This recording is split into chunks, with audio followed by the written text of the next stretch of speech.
தமிழ்நாட்டில் ஆகஸ்ட் 1ஆம் தேதி முதல் மக்கள் தொகை கணக்கெடுப்பு தொடங்கப்பட உள்ளதாக தெரிவிக்கப்பட்டுள்ளது. 2021ஆம் ஆண்டு நடக்க வேண்டிய மக்கள் தொகை கணக்கெடுப்பு கோவிட் காரணமாக ஒத்திவைக்கப்பட்டது. இந்த நிலையில் தற்போது மக்கள் தொகை கணக்கெடுப்பு பணிகள் தொடங்கியுள்ளன.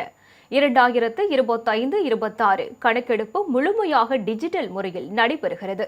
மக்கள் தங்களை பற்றிய தகவல்களை மொபைல் செயலி மூலம் தாங்களாகவே பதிவு செய்யும் வசதி செய்யப்பட்டுள்ளது.